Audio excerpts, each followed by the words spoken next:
Alhamdulillah,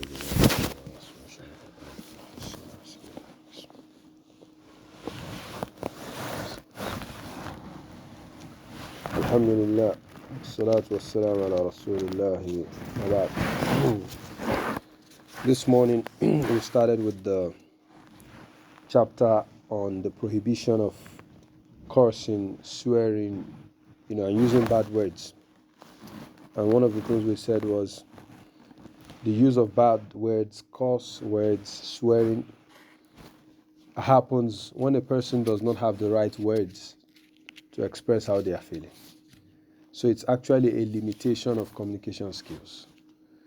So apart from it being religiously wrong, morally wrong, it's a limitation that the person has to look inwards or inwardly to find how to address it. وعن سمرة بن جندب رضي الله عنه قال قال رسول الله صلى الله عليه وسلم ولا تلاعنوا بلعنة الله ولا بغضبه ولا بالنار رواه أبو داود والترمذي وقال حديث حسن صحيح. وعن ابن مسعود رضي الله عنه قال قال رسول الله صلى الله عليه وسلم ليس المؤمن بالطعان ولا اللعان ولا الفاحش ولا البذيء رواه الترمذي وقال حديث حسن.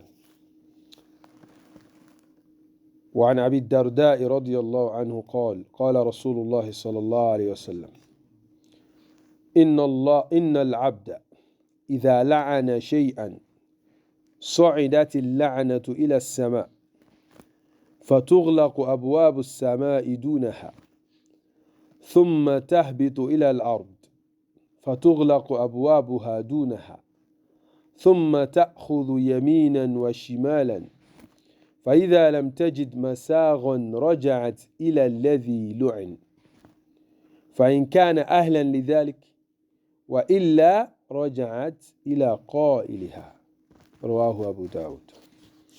The first hadith says Samurah bin Jundub, may Allah be pleased with him, said Allah's Messenger sallallahu alaihi wasallam said, do not invoke or do not curse one another or invoke the curse of Allah or wrath of Allah or the fire of hell on one another.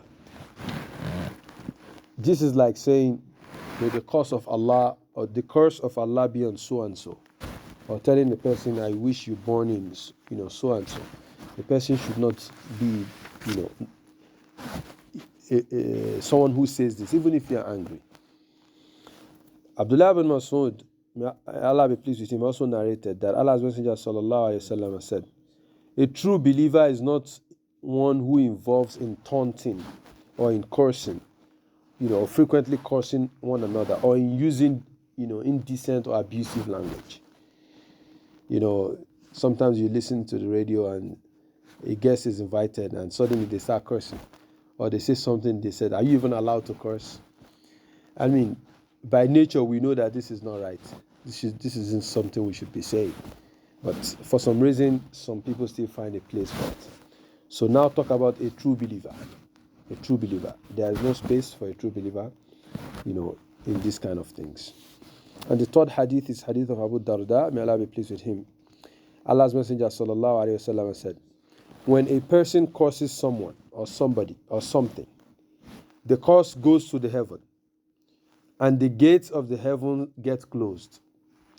Then the curse comes down to the earth, and its gate gets closed. Then it goes right and left. And if it does not find an entrance to go anywhere, it returns to the person or the thing that was cursed. It returns to the person or the thing that was cursed.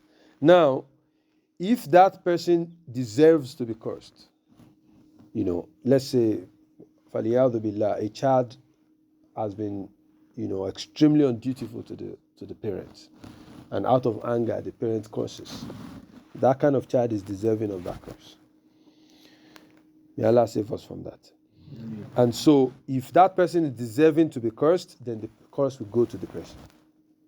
But if they don't deserve it, then what happens? The curse will go back to the one who cursed.